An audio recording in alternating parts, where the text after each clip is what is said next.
এত পরিমাণে জিকির কর, আল্লাহ সিরু যিকরাল্লাহ হাত্তা ইয়াকুনু মাজনুন, এমন পরিমাণে জিকির কর যেই জিকিরের মাধ্যমে সাধারণ মানুষ ফাসেক দুনিয়ার পাগলের দল তোকে যেন পাগল বলে।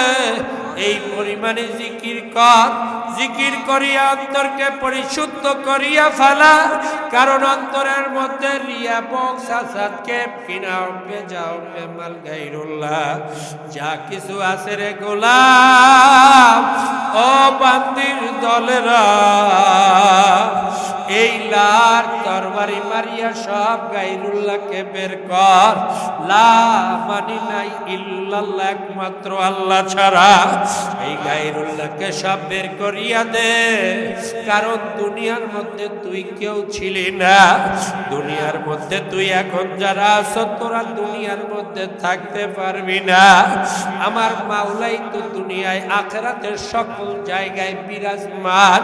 আমার মাওলাই ছিল, ওই মাওলাই থাকবে, মাওলাই আছে, আর কেউ ছিল না, কেউ থাকবে না, সব ফানা হইয়া যাইবে। এই আল্লাহর বান্দা বান্দির জন্য যেই মাওলায় থাকবে সেই মাওলার ইবাদত করতে গেলে ইসলামের নফসের মাধ্যমে ইবাদত করতে হবে, কারণ ইবাদত কবুল করানোর মাধ্যম একমাত্র কিন্তু ইসলামের নফস। এর জন্য ভালো করিয়া সাধনা করতে থাকো, নয়তো বা দুনিয়ার কিন্তু কুকুর হইয়া যাবা। হে আল্লাহর বান্দা বান্দি, শুয়ারে কিন্তু পরিণত হইয়া যাবা যদি ইসলামের নফস করতে না পারো। এই দুনিয়ার আশে কেমন ভাবে হইয়া যাবা, এই কখন দাড়ি তোমার উঠিয়া গেল, এই কালো দাড়িগুলো কিভাবে তোমার সাদা হইয়া গেল। এ গোলাম বান্দির দলেরা, সাদা দাড়ির পরে হাতে কখন লাঠি উঠিয়া গেল। ও আল্লাহর বান্দা বান্দি, তোমার শরীর দুর্বল হইয়া অপরের শক্তিতে তোমার কখন চলা শুরু হইয়া গেল অনুভব কিন্তু করতে পারবা না। কোন দুনিয়ার প্রেমে পাগল হইয়াছ, অথচ দুনিয়া তোমার তাও একবার খেয়াল করো না।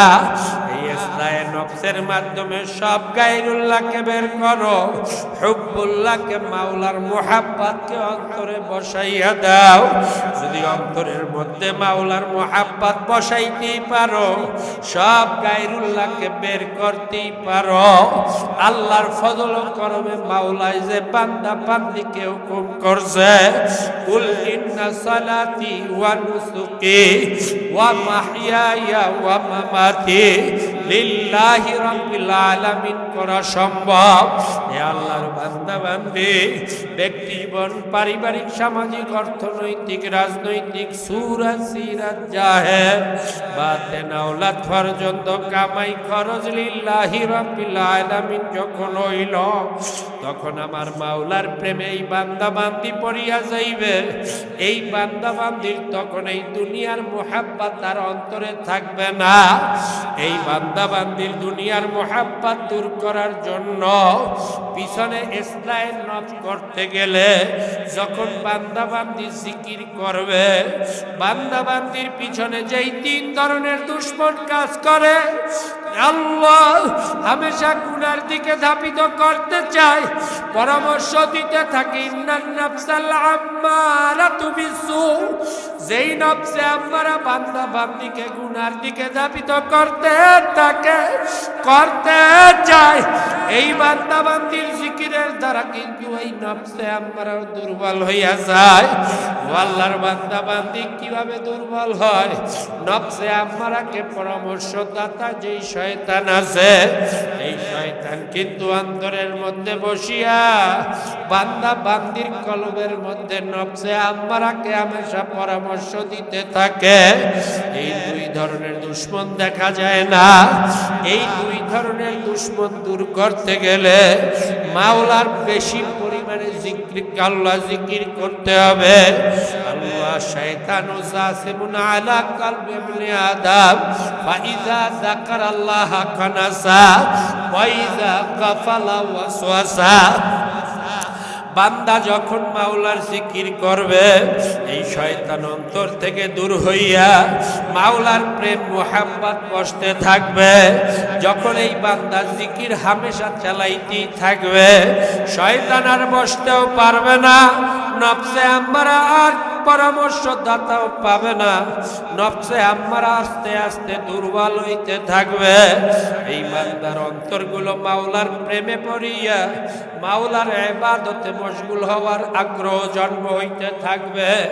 এই বান্দা বান্দির আল্লাহ মাওলার যখন ইবাদতে অন্তর মশগুল হইয়া যাবে, এই বান্দা বান্দি তখন আমার মাওলার প্রেমে পড়তে থাকবে।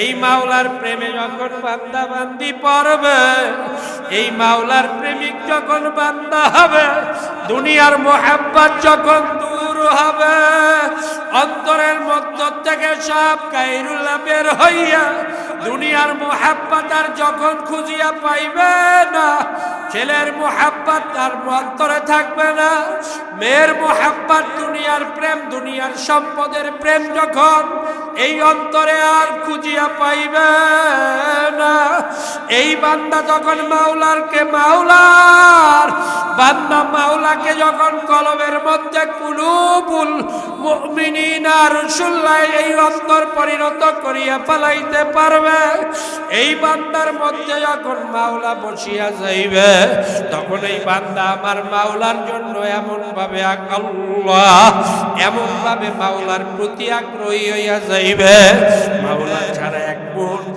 আর এক সেকেন্ড আর এই অন্তর দূরে চলবে না, এই অন্তর আর বাহিরে যাবে না। মাওলার আল্লাহ মাওলার প্রেমে পড়িয়া এই বান্দার তখন আইনুহু আইনুল্লাহ, ইয়াদু ইয়াদুল্লাহ, লিসানু লিসানুল্লাহ, কলবুহু কলবুল্লাহ।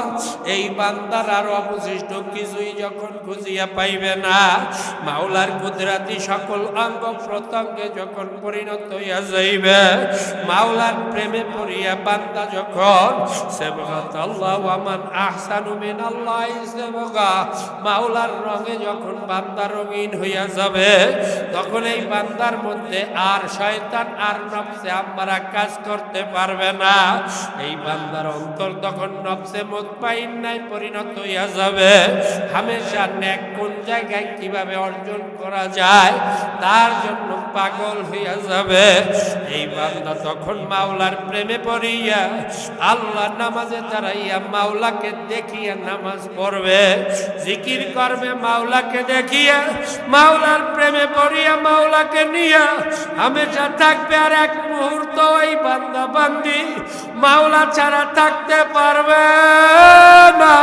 যেভাবে কামারের দোকানে লোহা নিয়ে গেলে কয়লার মধ্যে দিল, কয়লার মধ্যে দিয়া যখন পাম্প করা শুরু করিয়া দেয়, তখন আল্লাহ আস্তে আস্তে কয়লা এই আগুন যখন তাপ শুরু করিয়া দেয়, ওই লোহার যখন তোমার কাঁচি ফাররা কুড়াল যখন ওই আগুনের তাপের মধ্যে আস্তে আস্তে পাম হইতে থাকে, দেখবা আস্তে আস্তে ওই লোহাটা কিভাবে গরম হইয়া লাল হইয়া কয়লার যেই কালার ওই লোহারও সেই কালারে পরিণত হয়।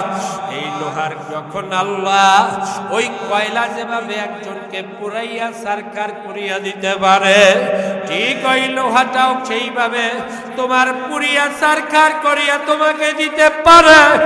এইভাবে তুমি যখন মাওলার প্রেমিক হইয়া যাবা, যখন আল্লাহ নফসে মুতমাইন্নায় তোমার অন্তর পরিণত হইয়া যাবে, তখন আমার মাওলা এই বান্দা বান্দিকে ডাক দেবে, আল্লাহ ইয়া আজ্জাতুহান নাফসুল মুতমাইন্না ইরজিই ইলা রাব্বিকি রাদিয়াতাম মারদিয়া ফাদখুলি ফি ইবাদি ওয়াদখুলি জান্নাতি।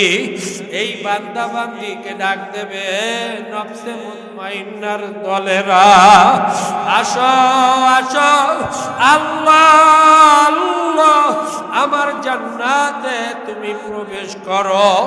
এইভাবে তুমি দুনিয়াকে দামি করতে পারলি নফসে মুতমাইন্না অর্জন করতে পারবা।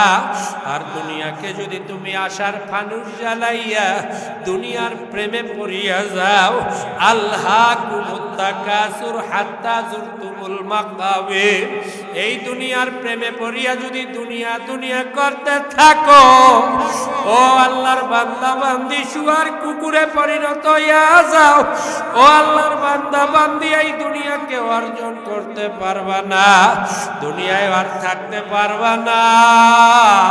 কিন্তু ইন্তেকালের পরে আখিরাতের প্রথম কাটি যেই কবরে চলিয়া যাইবা, ওই কবরে তখন এমন শাস্তি শুরু হইয়া যাইবে, ওই শাস্তি এত ভয়াবহ হবে ওই বান্দা বান্দির জন্য। ওই কবরটা তখন হুফরাতুম মিন হুফরাইন নার, ওই কবরটা তখন 99 তিন্নিন লাউ নুফিকা ফিল আরদি মা আমবাতাত খাযীরা, ওই কবরটা তখন আমার মাওলার আন্দা পায়রা ফেরেশতার হাজির। ওই কবরটার মাটি তখন এক পাশ থেকে অন্য পাশে চাপ দেওয়া শুরু করবে। হে আল্লাহর বান্দা বান্দি, সহ্য করতে পারলে যা মনে চায় তা করো, সহ্য করতে না পারলে হাতে ধরিয়া পায়ে পড়িয়া ও আল্লাহর বান্দা বান্দি বুঝাইয়া গেল দুনিয়া কিছু না, ওই আখিরাতকে দুনিয়ায় কামাই করিয়া লও, নয়তো বা কিন্তু আফসোসে কলিজা ফাটিয়া যাইবে, কোনোই কিন্তু লাভ হবে না। এর জন্য দুনিয়াকে চেনো। যারা এই দুনিয়ার হাকিকত চিনতে পারছে তারাই তো আমার মাওলার পরিচয় লাভ করতে পারছে। হে আল্লাহর বান্দা, মান আরাফা নাফসাহু ফাকাদ আরাফা রাব্বা, যারা নিজের পরিচয় লাভ করতে পারছে তারাই মাওলার পরিচয় লাভ করিয়া মাওলার প্রেমিক হইতে পারছে। আর এই দুনিয়ার প্রেম দুনিয়ার আশিক যারা হইলা, ও আল্লাহর বান্দা, তোমার দাদা কোথায় চলিয়া গেল, বাবা কোথায় চলিয়া গেল, মা কোথায় চলিয়া গেল, একবারও কি চিন্তা করছনি? যেই দুনিয়ার মধ্যে তুমি আছো সেই দুনিয়ায় কি তুমি থাকতে পারবানি? না না, তোমার উপরে আমার মাওলার এক হুকুম, কুল্লু নাফসিন যায়িকাতুল মাউতের মাধ্যমে প্রত্যেকটা প্রাণীর কিন্তু মৃত্যুর স্বাদ গ্রহণ করাই লাগবে। যেই দুনিয়ার থেকে মৃত্যুর স্বাদ গ্রহণ করবা, ওই মৃত্যুর মুহূর্তে তোমাকে এমন ভাবে আজরাইল থাবা দেবে, ওয়াজাআত সাখারাতুল মাউত বিল হক, মৃত্যুর কষ্ট আমার মাওলা এমন দেওয়া দেবে, জ্যান্ত বকরিকে খাল কাটাইলে যেই কষ্ট হয় তার থেকে কিন্তু কোটি গুণ কষ্ট দেবে। ও গোলাম বান্দির দলেরা, মাওলার বান্দা বান্দি বিশ্বাস হইলে কিন্তু তওবা করিয়া লইও, বিশ্বাস না হইলে যা মনে চায় তা করিও। এ আল্লাহর বান্দা বান্দি, যেই পরীক্ষালের মধ্যে আছো, কিভাবে সময় চলিয়া যাইতেছে অনুভব কিন্তু করতে পারো না।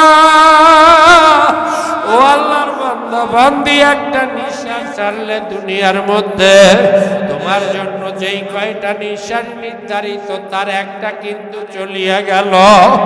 এইভাবে কিন্তু মুহূর্তে কিন্তু মুহূর্ত চলিয়া যাইতেছে, অনুভব করতে পারো না।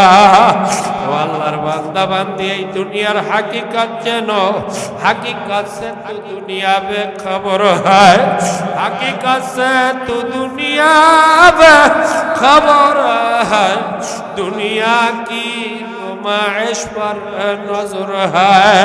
চক্ষুকে একটু বন্ধ করিয়া দেখো, কোন দুনিয়ার প্রেমে পড়িয়াছো। আল্লাহর বান্দা বান্দি, এই দুনিয়ার হাকিকত কিন্তু ঈসা আলাইহিস সালাম জানার কারণে মাওলার প্রেমিক এমন ভাবে দুনিয়াকে বর্জন করছিল, হাতের পানি পাঠিয়েছিল, তা পর্যন্ত ফালাইছিল, মাথার বালিশ শোয়ার জন্য ছিল, তাও পারল। ফালাইয়া কিন্তু মাওলার প্রেমিক হইছিল। এই আশেক মাওলার প্রেমিকরা কিন্তু আল্লাহ রশিদ আহমদ গঙ্গি রহমাতুল্লাহ আলাইহি মাওলার প্রেমে পড়িয়া কমপক্ষে 18 ঘন্টা পর্যন্ত মাওলার জিকিরে লিপ্ত ছিল। রশিদ আহমদ গঙ্গি রহমাতুল্লাহ আলাইহি মাওলার কতটা নৈকট্যতা অর্জন করতে পারছিল। এ আল্লাহর বান্দা বান্দি এক বৃদ্ধ ব্যক্তি গিয়া হুজুরকে বলে, হুজুর আমার নাতি 3 দিন যাবত খুঁজিয়া পাইতেছি না। মাওলার প্রেমিক আল্লাহ হাদিসের দর্শ দিতেছে, যারা আলেম আছেন তারা জানো পাক ভারতের উপমহাদেশের মধ্যে হাদিসের যদি সনদ মিলাইতে হয় রশিদ আহমদ গঙ্গির বাইরে যাইতে পারবা না। হে আল্লাহর বান্দা বান্দি, রশিদ আহমদ গঙ্গি রহমাতুল্লাহ আলাইহি বড় মুহাদ্দিসের একজন শাহ ওলিউল্লাহ দেওলভী আল্লাহ শাহ ওলিউল্লাহ মুহাদ্দিসে দেওলভী রহমাতুল্লাহ আলাইহির পরে সব থেকে বড় হাদিসের আল্লাহ হাফেজ ছিল, যার 1 লক্ষ হাদিস মুখস্থ ছিল, 60,000 হাদিস সনদ সহ 40,000 হাদিস সনদবিহীন তার মুখস্থ থাকার পরে মাওলার প্রেমে 18 ঘন্টা পর্যন্ত জিকির করছিল। রশিদ আহমদ গঙ্গি রহমাতুল্লাহ আলাইহির কাছে গিয়া এক বৃদ্ধ বলে, হুজুর 3 দিন যাবত আমার নাতিকে খুঁজিয়া পাই না। বৃদ্ধ ব্যক্তি যখন না আল্লাহ তাকে জানাইল, হাদিসের দর্শের মুহূর্তে হাদিসটাকে বন্ধ করিয়া আল্লাহ 1 মিনিটের কম সময় আল্লাহ চক্ষুকে বন্ধ করিয়া বলে, যাও তোমার বাড়ির সামনে তোমার নাতি আছে। দৌড় দিয়া নাতিকে খুঁজতে গিয়া বাড়ির দরজায় দেখে নাতি শোয়া। আল্লাহ নাতি যখন শোয়া অবস্থায় নাতিকে দোয়াইয়া মোসাইয়া যখন উঠে আসলো, নাতিকে জিজ্ঞাসা করলো 3 দিন 3.5 দিন কোথায় ছিলা? নাতি বলে, বাপ দাদা জান আমি উযু করার জন্য যখন ঘাট পারে যাইতেছিলাম, দুষ্ট জিন আমাকে পাকড়াও করিয়া এক গহীন দ্বীপের মধ্যে ফেলাইছে। চতুর্দিক থেকে শুধু নদীর জল, আল্লাহ সমুদ্র নোনা পানি, মুখেও পানি দিতে পারি না, 1 ঢোক পানিও খাইতে পারি নাই, কোনো খাদ্য নাই গ্রহণ করতে পারি নাই, বেহুশ হালাত অবস্থায় শোয়া অবস্থায় আল্লাহ দেখি রশিদ আহমদ গঙ্গি আমাকে ডাক দিয়া বলতেছে, বাচ্চা এখানে তুমি এত আল্লাহ দ্বীপের মধ্যে কি করতেছ? রশিদ আহমদ গঙ্গি রহমাতুল্লাহ আলাইহির সামনে বাচ্চাটা ডাক দিয়া কয়, হুজুর আমি আল্লাহ ভোর রাত্রে তাহাজ্জুদের নামাজ পড়তে গিয়া উযু করতে যাব, দুষ্ট জিন আমাকে নিয়ে আসছে, যাইতেও পারি না, নদীর পারে কোনো নৌকা লঞ্চ স্টিমারও নাই, হুজুর কিভাবে যাব তা চিন্তা করতেছি, আর অস্থির হইয়া সমুদ্রের দিকে তাকানো অবস্থায় আছি, হুজুর এখন কিভাবে যাব আমার আল্লাহ? হুজুর বলল, বাবা আমার হাত ধর। আল্লাহ আমি হাত ধরিয়া চক্ষু বন্ধ করলাম, আসিয়া দেখি আমি এখানে আছি। ও আল্লাহর বান্দা বান্দি, মাওলা কেমন তাদেরকে ক্ষমতা দান করছিল। আল্লাহ সুলাইমান আলাইহিস সালাতু ওয়াস সালাম আমার মাওলার প্রেমিক আল্লাহ আল্লাহর রাসূল আল্লাহ সুলাইমান আলাইহিস সালাতু ওয়াস সালাম তখতে বিলকিসকে যখন আনার হুকুম করলো, জিন বলল আপনি একটু অপেক্ষা করেন, আমি নিয়ে আসতেছি। সুলাইমান আলাইহিস সালাতু ওয়াস সালামের পাশে মাওলার এক প্রেমিক বলে, আপনার চক্ষুকে শুধু পাজা দেবেন, চক্ষুকে বন্ধ করিয়া মেলার পর্যন্ত যতটুক সময় তার মধ্যে বিলকিসের আল্লাহ সিংহাসন আপনার পাশে চলে আসবে। আল্লাহ সুলাইমান আলাইহিস সালাতু ওয়াস সালাম চক্ষুকে বন্ধ করিয়া মেলার মুহূর্তে বিলকিস সহ তার সিংহাসন হাজির হইয়া গেছে। আল্লাহ আব্দুল কুদ্দুস গঙ্গি রহমাতুল্লাহ আলাইহিকে আমার মাওলা কতটা ক্ষমতা দান করছিল। আল্লাহ সেই জমানায় তার এলাকার মধ্যে এক যুগী আল্লাহ যোগী সাধনার মাধ্যমে আল্লাহ শয়তানি পাওয়ার অর্জন করিয়া যোগী আল্লাহ হাওয়া হইয়া যাইতে পারত, আল্লাহ যোগী পানি হইয়া যাইতে পারত, এক মঠ বানাইয়া মঠের করত। আল্লাহ বিভিন্ন পেশা শ্রেণীর মানুষগুলোকে গোমরা যখন করতেছে, আব্দুল কুদ্দুস গঙ্গী রাহমাতুল্লাহ আলাইহি এক শাগরেদ দিয়া বলে, হুজুর আল্লাহ আমাদের এলাকার মধ্যে এক যোগী, তার আল্লাহ পানি হওয়ার কারণে, আল্লাহ যোগী হাওয়া হইয়া মঠের যাওয়ার কারণে দুর্বল ইমানদাররা আজকের ইমান হারা হইয়া বেঈমান হইয়া যাইতেছে। হুজুর এই যুগের এই সকল কিছু ভ্রান্ত মতবাদকে প্রতিহত করতে হবে। আব্দুল কুদ্দুস গঙ্গী রাহমাতুল্লাহ আলাইহি তার শাগরেদকে বলল, ঠিক আছে চলো। যখন যুগীর মঠের কাছে আসলো, বলে এখন যুগী কোথায়? বলে মঠের মধ্যে আছে, মঠের মধ্যে অবস্থান করছে। যোগী আল্লাহ আব্দুল কুদ্দুস গঙ্গী রাহমাতুল্লাহ আলাইহি মাওলার কুদরতে হাওয়া হইয়া যোগীর পাশে গিয়ে যখন বসলো, মাত্র আঙ্গুলের সিধা তার মধ্যে দিয়া যখন হাওয়া হইয়া আব্দুল কুদ্দুস গঙ্গী রাহমাতুল্লাহ আলাইহি মঠের মধ্যে যোগীর পাশে বসিয়া পড়ল, যোগীর ধ্যান ভঙ্গ হইয়া পাশে দেখে জমানার কুতুব আব্দুল কুদ্দুস গঙ্গী রাহমাতুল্লাহ আলাইহি বসা। যোগী জিজ্ঞাসা করতেছে, হুজুর কিভাবে আসলেন? কয়, ও যোগী তুমি যেভাবে আসছো, কয় তাহলে তো আপনার আর আমার সাধনার মধ্যে কোনো পার্থক্য নাই, আপনিও যেভাবে অর্জন করছেন আমিও তো সেভাবে অর্জন করছি। বলে না, যোগী ক্ষমতা দুই ধরনের, একটা অবৈধ ক্ষমতা আর একটা বৈধ ক্ষমতা। ও যোগী তুমি শয়তানের ক্ষমতা অর্জন করার মাধ্যমে হাওয়া হইয়া গেছ।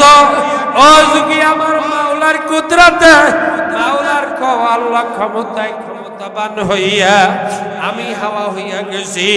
ও যোগী তুমি কিন্তু এখন দেখো, তুমি কিন্তু আল্লাহ যেভাবে হাওয়া হইয়া আসছিলাম আমিও আসছিলাম, তুমি নাকি পানি হইতে পারো, তুমি একটু পানি হইয়া দেখাও। যোগী যখন পানি হইল, আব্দুল কুদ্দুস গঙ্গী রাহমাতুল্লাহ আলাইহি একটা রুমাল ভিজাইয়া পাশে রাখিয়া দিল। আল্লাহ যোগী যখন মানুষ হইল, বলে যোগী আমি তোমার পানি হওয়ার মুহূর্তে একটা রুমালকে ভিজাইয়া এখানে রাখিয়া দিছি, আল্লাহ তোমাকে পার্থক্য বোঝানোর জন্য। ও যোগী আমিও যখন পানি হইয়া যাব, আল্লাহ তুমিও একটা রুমাল ভিজাইয়া সেই রুমালটাও পাশে রাখিয়া দেবা। যোগীর কথার পরে আল্লাহ আব্দুল কুদ্দুস গঙ্গী রাহমাতুল্লাহ আলাইহি পানি হওয়ার পরে যোগী একটা রুমাল ভিজাইয়া রুমালটা রাখিয়া দিল মাওলার কুদরতে। আবার যখন সশরীর হইয়া গেল, আব্দুল কুদ্দুস গঙ্গী রাহমাতুল্লাহ আলাইহি বলে, ও যোগী এখন একটু রুমালটা শুঙ্গিয়া দেখো, তোমার রুমালটা একটু শুঙ্গ। রুমালটা শোঙার পরে দেখে সব থেকে বিচ্ছিরি, আল্লাহ মরগের থেকেও কঠিন বিশ্রী গন্ধ আসতেছে। আল্লাহ সি বলিয়া মেলা মারিয়া রুমালটা ফালাইয়া দিল। আব্দুল কুদ্দুস গঙ্গী রাহমাতুল্লাহ আলাইহি যেই পানিতে রুমাল ভিজাইছিল, আব্দুল কুদ্দুস গঙ্গী রাহমাতুল্লাহ আলাইহি বলে, ও যোগী এখন আমার যেই পানি হইছিলাম সেই পানির মধ্যে তুমি যেই রুমাল ভিজাইছিলা সেই রুমালটা একটু তুমি শুঙ্গিয়া দেখো। যখন শুঙ্গিয়া দেখলো, দেখে মেশকাম্বারের থেকেও বেশি ঘেরান আসতেছে। তখন বলল, ও যোগী এইটাই পার্থক্য। অনেক বেদাতীরা আগুনের মধ্যে কিন্তু হাঁটতে পারে, পানির মধ্যে চলতে পারে, হাওয়ার মধ্যে উঠতে পারে, মাওলাই কিন্তু এই ক্ষমতা দান করে নাই। শয়তানকে অর্জন করার মাধ্যমে কিন্তু এই ক্ষমতা তারা অর্জন করছে। এ আল্লাহর বান্দা বান্দি যার শরীয়তের উপরে কামেল না, পরিপূর্ণ অবস্থান নাই, এই ধরনের যতই ক্ষমতা দেখাক না কেন তার কাছে কিন্তু যাওয়া যাবে না। এই বেদাতির দিকে যদি তাকাও, সেও তোমার দিকে তাকায়। এ আল্লাহর বান্দা 40 দিন কমপক্ষে কলবি হালাত বন্ধ হইয়া যায়, এত ভয়ানক কিন্তু বেদাতি। এর জন্য বেদাতির চোখের দিকে কখনো তাকাবা না, বেদাতিরা তোমার চোখের দিকে যেন না তাকায়। এইভাবে নিজেকে তৈরি করিয়া নিজেকে মুসলমান বানাইয়া দুনিয়ার থেকে বিদ্যার জায়গা কিন্তু দুনিয়ার সময় কিন্তু চলিয়া যাইতেছে। দুনিয়ায় মাওলার আশিক যদি হইতে চাও, এই আল্লাহর বান্দা মাওলাই ডাক দিয়া কয়, আমার ভয় অন্তরে বসা। ইয়া আইয়ুহাল্লাযীনা আমানুত্তাকুল্লাহ ওয়া কুনু মা'আস সাদিকিন। তুই আমার ভয় অন্তরে বসাইলেই হবে না, আমার মাওলার ভয়, জাহান্নামের ভয়, মাওলার জান্নাতের আশা তোর অন্তরের বসাইতে গেলে ওয়া কুনু মা'আস সাদিকিন, একজন নেককারের অনুসরণ কর। কারণ মাওলার প্রেমিকরা যেই পথে চলিয়া মাওলাকে পাইছে, সেই পথে না চললে তুই আমি মাওলাকেও পাবি না। মাওলাই কয়, ওয়াত্তাবি' সাবিলা মান আনাবা ইলাইয়া, যারা আমি মাওলার পথে চলিয়া আমি মাওলাকে পাইল। ও আল্লাহর বান্দা বান্দি, সেই ধরনের মাওলার আশিক মাওলার প্রেমিকের অনুসরণ করো। ওই ধরনের একজন নেককার যার ইলমে শরিয়ত ও ইলমে মারিফতে কামেল, নিজে পূর্ণাঙ্গ আমল করে অপরকে আমলের পরামর্শ দেয়, এই ধরনের একজন নেককারের অনুসরণ করিয়া প্রত্যেকটা কাজকে ইবাদতে পরিণত করিয়া মাওলার গোলাম বান্দি মুসলমান হিসাবে মাওলার কবরে যদি যাইতে পারো, ঈমানের হালাতে যদি যাইতে পারো, আল্লাহর ফজল করবে, রূহ বের হবে। বাচ্চা যেভাবে মা দুধ খাওয়ায়, মা অনুভব করতে পারে না স্থান দিয়া কিভাবে দুধ বের হইয়া যায়, বাচ্চা অনুভব করতে পারে না কিভাবে আল্লাহ তার পেটে দুধ চলিয়া যাইতেছে। ঠিক এইভাবে রূহ মাওলার আজরাইল বের করবে, বান্দা বান্দি অনুভব করতে পারবে না। আল্লাহ 1000 লক্ষ কোটি বছর যেই কবরে অবস্থান করতে হবে, সেই কবরটাকে মাওলাই রওজাতুম মিন রিয়াজিল জান্নাহ করিয়া দেবে। এই জান্নাতের টুকরা পাইতে হইলে দুনিয়ার সময়কে দামি করো, দুনিয়ার সময়কে দামি করিয়া 4টা গুনাহ গুণান্বিত হইয়া যাও।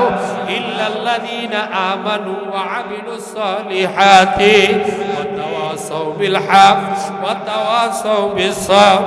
ঈমান আনার পরে আমলে সালেহ করো, কোন নেক কাজ ছাড়িও না, কোন গুনার কাজ করিও না। এই আমিলুস সালিহার অন্তর্ভুক্ত হইতে গেলে বিভিন্ন কিন্তু পরীক্ষার সম্মুখীন হইতে হবে। তখন তোমাকে ধৈর্যের সাথে হকের উপরে ইস্তেকামাত হইয়া যাইতে হবে। ওয়াতাওয়াসাউ বিল হক, হকের উপরে যখন ইস্তেকামাত হইয়া যাবা, ওয়াতাওয়াসাউ বিস সাবর, ইস্তেকামাত হইতে গেলে বিভিন্ন বিপদ আপদের মধ্যে মাওলাই ফালাইবে। কারণ মাওলার প্রেমিক হওয়ার নেশায় তোমাকে যখন পাবে, মাওলাও একটু পরীক্ষা করবে, দেখবে বান্দা কতটা আমি মাওলার পথে অগ্রসর হইতে চাই। এই পরীক্ষার হালাতের মধ্যে ও আল্লাহর বান্দা, ওয়ালা নাবলুয়ান্নাকুম বিশাইইন মিনাল খাউফি ওয়াল জুই ওয়া নাকসিম মিনাল আমওয়ালি ওয়াল আনফুসি ওয়াসসামারাত ওয়া বাশশিরিস সাবিরিন। মাওলাই কিন্তু পরীক্ষা বিভিন্ন ভাবেই করবে, ভয় দ্বারা, আল্লাহ ক্ষমতা বিসর্জন দিয়া, ছেলে মেয়েকে হালাক করিয়া দিয়া, স্ত্রী বিয়োগ করিয়া দিয়া, সম্পদ খরচ করাইয়া, বিপদ আপদের মধ্যে জেলের মধ্যে নিয়া, মায়ের খাওয়াইয়া, অপমানিত করিয়াও তোমাকে পরীক্ষা করতে পারে। ওয়া বাশশিরিস সাবিরিন, ধৈর্যের সাথে যদি ইবাদতের মধ্যে লিপ্ত হইয়া যাও। তওবা করিয়া মাওলায় ডাক দেয়, আল্লাহ কুলিয়া ইবাদি الذين أسرفوا على أنفسهم لا تقنطوا من رحمة الله إن الله يغفر الذنوب جميعا। যতই গুনাহ করো মাওলার রহমত থেকে নৈরাশ হইও না, তওবা করো, মাওলার আশিক হও, চেষ্টা করো, সাধনা করতে থাকো। আল্লাহর বান্দা ধৈর্যের সাথে চেষ্টা করতে হবে। এ আল্লাহর বান্দা ঈমানের পরে প্রাইমারি স্টেজের প্রথমে ইবাদত নামাজ। নামাজ পড়লেই সকল মাওলার বান্দা বান্দি অপরাধ থেকেও ফিরতে পারবা। এই নামাজের দ্বারা, কোন নামাজ দ্বারা অপরাধ থেকে ফিরতে পারবা? ইন্নাস সালাতা তানহা আনিল ফাহশাই ওয়াল মুনকার। সকল গুনাহ কোন নামাজে তোমাকে আমাকে ফিরাবে? সেই নামাজটা ওয়ালা যিকরুল্লাহে আকবার। জিকিরের মাধ্যমে যেই নামাজটা হবে, যেই নামাজটার আগে জিকির করিয়া পরিশুদ্ধ অন্তর নিয়া একমাত্র মাওলার জন্য নামাজ হবে, যেই নামাজের মাধ্যমে মাওলার সাথে মেরাজ হবে, কথা বলতে পারবা, দেখা করতে পারবা। এই হালাত অর্জন না করতে পারলে আনতা আবুদুল্লাহ কাআন্নাকা তারা ফা ইল্লাম তাকুন তারাহু ফা ইন্নাহু ইয়ারাক। মাওলাকে যদি দেখতে না পাও, অন্তত মাওলাই তোমাকে দেখে। এই পরিমাণে তোমার খেয়াল অন্তরে বসাও। এ আল্লাহর বান্দা, আমার মাওলা তো তাকানো। ও আল্লাহর বান্দা বান্দি, মাওলাই কিন্তু তাকাইয়া তাকাইয়া ডাকে আর বলতেছে, গোলাম দুনিয়ার মধ্যে খাওয়াই আমি, সুস্থ রাখি আমি মাওলার গোলামি করো না। দুনিয়ার প্রেমে পড়িয়া রইলা, মৃত্যুর কাছাকাছি চলিয়া অনুভব করতে পারো না। এর জন্য তওবা করি একজন নেককারের অনুসরণ করো। মুসলমান হিসাবে দুনিয়া থেকে বিদায় হও। আমার জন্য দোয়া করো, আমিও দোয়া করি। আল্লাহুম্মা আমিন, আল্লাহুম্মা আমিন, আল্লাহুম্মা আমিন, আল্লাহুম্মা আমিন। ইয়া রাব্বাল আলামিন। মাওলা গুনাহগারের দল, মাওলা গুনার খাতা বোঝাই করিয়া তোমার শাহী দরবারে কত আল্লাহওয়ালাদেরকে নিয়ে তুলিয়া মাওলা তোমার দরবারে মাপ চাইতেছি। মেহেরবানি করে জিন্দেগীর সকল গুনাহ খাতাগুলো মাফ করিয়া দাও। তোমার খাস রহমত এই মাহফিলে নাজিল করো। যারা মাহফিল করাইলো, মাহফিলে যারা বয়ান করলো, যারা মাওলা বয়ান শোনার জন্য আসলো, যারা অন্তরালে মা বোনেরা আওয়াজের মাধ্যমে শুনলো, মাওলা আমরা দোয়া করতেছি তাদের প্রত্যেকের মাওলা আমলি জিন্দেগি মেহেরবানি করে গঠন করার তৌফিক দিয়া দিও ইয়া রাব্বাল আলামিন। মাওলা যারা আমরা তুলছি, আমাদের আত্মীয় স্বজন, বাবা মা, দাদা দাদি, নানা নানি, ওস্তাদ শাগরিদ, স্ত্রী পুত্র পরিজন যারা কবরে চলিয়া গেল, সকলের কবরকে জান্নাতের বাগান বানাইয়া দাও। তোমার খাস রহমতের দ্বারা দিনই বুঝ পয়দা করিয়া দাও। দিনের উপরে আমাদেরকে চলা সহজ করিয়া দাও। রব্বানা আতিনা ফিদ দুনিয়া হাসানাতাও ওয়া ফিল আখিরাতি হাসানাতাও ওয়া কিনা আযাবান নার। মাওলা প্রত্যেকের নেক মাকসুদগুলা পুরা করিয়া দাও। ছেলে মেয়েদেরকে দিনদার পরেজগার মুত্তাকি বানাইয়া দাও। স্ত্রীদেরকে মাওলা নেককার বানাইয়া নার থেকে হেফাজত করেন। আপনার খাস রহমতের দ্বারা দুনিয়ার মধ্যে হুকুমতের দ্বীনকে প্রতিষ্ঠিত করার চেষ্টায় আমাদের প্রত্যেককে লিপ্ত করিয়া দেন। দাওয়াতের মাধ্যমে ভুল মানব পথে যারা আছে, দ্বীনের অন্তর্ভুক্ত করতে পারি সেই ব্যবস্থা করিয়া দেন। তালিম গ্রহণ করার মাধ্যমে দ্বীনের উপরে চলা, কিভাবে চলবো তা শিখতে পারি ব্যবস্থা করিয়া দেন। মাওলা লা ইয়ানফাউ মালু ওয়ালা বানুন ইল্লা মান আতাল্লাহা বিকলবিন সালিম। মাওলা কোনো সম্পদ ছেলে মেয়ে তো কাজে লাগবে না, যেইটা কাজে লাগবে ইল্লা মান আতাল্লাহা বিকলবিন সালিম, প্রত্যেকের কলবকে মাওলা আল্লাহ কলবে সালিম বানাইয়া দেন। মাওলা আপনার হাতে সব সুপর্দ করলাম, আমাদের ব্যবসা চাকরি কাজ বাজ যা কিছু আছে মেহেরবানি করে কবুল ও মঞ্জুর করিয়া লও।